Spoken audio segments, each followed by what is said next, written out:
নৰম হৈছে ভূপেন বৰা। অসমীয়া জাতিৰ স্বাৰ্থত অসমৰ স্বাৰ্থত আমাৰ বিৰোধী ঐক্য মঞ্চৰ আগৰ পৰা এটা মত যে জাতীয় স্বাৰ্থত সদায় আমি একেলগে থাকিম। চেতনা ঘূৰিছে বিৰোধীৰ। আমি সকলোৱে পৰৱৰ্তী দিনসমূহত ৰণকৌশল তৈয়াৰ কৰোঁতে যাতে এনেকুৱা পৰিৱেশ নাহে।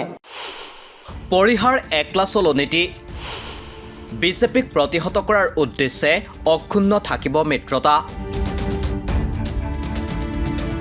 এয়া আছিল 15 দিন পূৰ্বে ভূপেন বৰাই দিয়া মন্তব্য। আলোচনা কৰাটো যদি কাৰোবাৰ আপত্তি আছে, সেইখিনিত যদি কাৰোবাৰ অনুমতি মই ল'ব লাগে, তেতিয়াহ'লে মোৰো কোনো উপায় নাই। I am also' under compulsion যে I have to listen my party grassroot leaders. 15 দিন পূৰ্বে এয়া অখিল গগৈ। তাৰমানে আমাৰ এনেকুৱা নেকি যে লোকসভাত তোমালোকে অকলে জিকিব নোৱাৰা, গতিকে আমাৰ সহায় লাগে, বিধানসভাত তোমালোকে অকলে জিকিব নোৱাৰিব, তাৰ কাৰণে আমাক সহায় লাগে, আমাক খটুৱাবা, আৰু যি সময়ত তোমালোকৰ চৰকাৰ গঠনৰ কথা নাথাকিব সেই সময়ত আমাক লাট মাৰি দিবা। এইটোতো হ'ব নোৱাৰে। লুৰিণজ্যোতি গগৈৰো মন্তব্য আছিল এনেধৰণৰ। নিৰ্বাচনটো নিৰ্বাচনেই, বিধানসভা, লোকসভা, উপনিৰ্বাচনটো বিধানসভাৰে পাৰ্ট এটা। গতিকে আমি সকলো ধৰণৰ কথা আমি এটা নীতি আমাৰ নিশ্চয় থাকিব লাগিব। মই ভাবোঁ যে এই কথাবোৰ নিশ্চয় আলোচনা বিলোচনা কৰিলে ভাল ফলাফল ওলাব। পিছে সলনি হৈছে বিৰোধীৰ চিন্তাধাৰা, সলনি হৈছে কথাৰ সুৰ।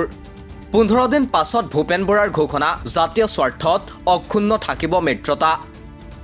অসমীয়া জাতিৰ স্বাৰ্থত অসমৰ স্বাৰ্থত আমাৰ বিৰোধী ঐক্য মঞ্চৰ আগৰ পৰা এটা মত যে জাতীয় স্বাৰ্থত সদায় আমি একেলগে থাকিম।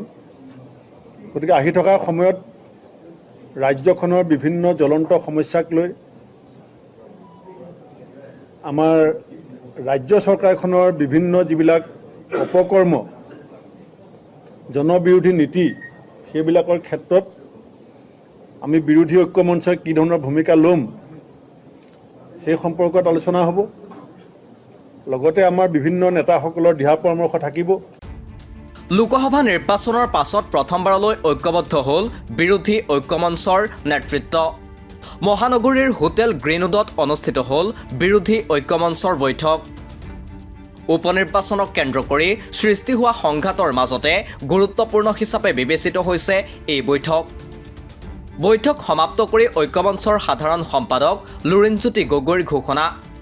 কিছুমান কথা বতৰাই মানুহৰ মাজত কনফিউজন ক্ৰিয়েট কৰিছিলে, কিন্তু আমি যিহেতু বিষয়বোৰ আমি বহি আলোচনা বিলোচনা কৰিব লাগিব, গোটেই সকলো ৰাজনৈতিক দলৰ এখন মঞ্চ, বিৰোধী ৰাজনৈতিক দলৰ আমাৰ মাজত আলোচনা বিলোচনা পৰ্যালোচনাৰ যোগেদি যিবোৰ মানে মানুহৰ মাজত কথা বতৰা গৈছে, এইবোৰ নাইকিয়া কৰিবৰ কাৰণে, দূৰ কৰিবৰ কাৰণে, কমন মানুহৰ মাজত যাতে কনফিউজন ক্ৰিয়েট নহয়, কোনো কাৰণতে যাতে কমন মানুহে এটা নিৰাশাৰ পৰিৱেশৰ, যি সময়ত বিজেপিৰ আভ্যন্তৰত চলি থকা সংঘাত, তেওঁলোকৰ পৰা মানুহ বেলেগ দললৈ যোৱাৰ কথা বতৰাবোৰে প্ৰায়ৰিটি পাই আছিলে, সেই সময়তে এই বিষয়টোৱে আকৌ সেই বিষয়টোক নাইকিয়া কৰি দিলে। গতিকে আমি সকলোৱে পৰৱৰ্তী দিনসমূহত ৰণকৌশল তৈয়াৰ কৰোঁতে যাতে এনেকুৱা পৰিৱেশ নাহে, সেই পৰিৱেশবোৰ কেনেকৈ আমি নিয়ন্ত্ৰণ কৰিব পাৰোঁ, কেনেকৈ আমি কৌশলপূৰ্ণভাৱে আমাৰ মূল লক্ষ্য বিৰোধীৰ শক্তি বৃদ্ধি কৰি যাতে আগবাঢ়ি যাব পাৰোঁ, সেই ৰণকৌশল তৈয়াৰ কৰিবৰ কাৰণে এইখন সভা।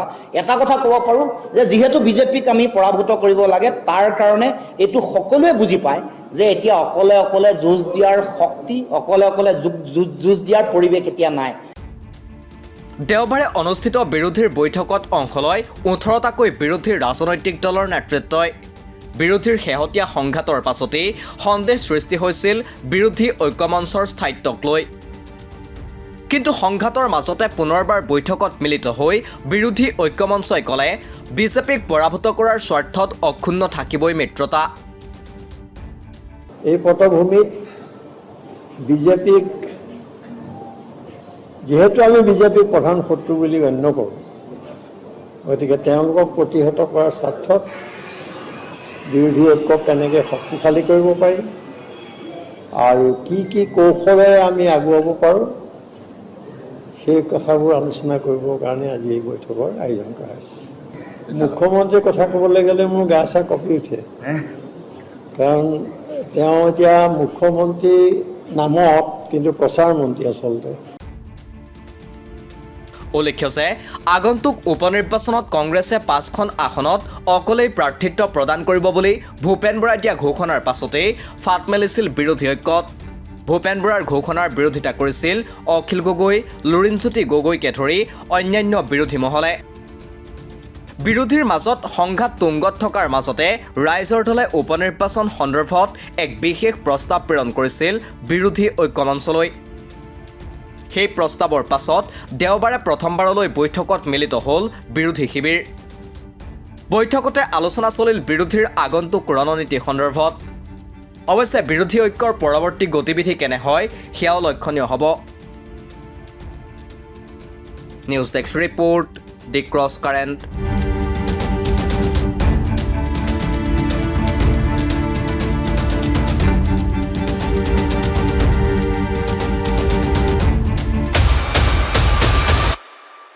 তথ্যৰ ভিত্তিত বিশ্লেষণ যুক্তিৰ আধাৰত সিদ্ধান্ত দি ৱাইৰৰ national affairs editor Sangeeta Barua পিছৰতিৰ বিশেষ অনুষ্ঠান নিৰ্ণয় প্ৰতি সোমবাৰৰ পৰা বৃহস্পতিবাৰলৈ নিশা 9 বজাত কেৱল দি ক্ৰছ কাৰেণ্টত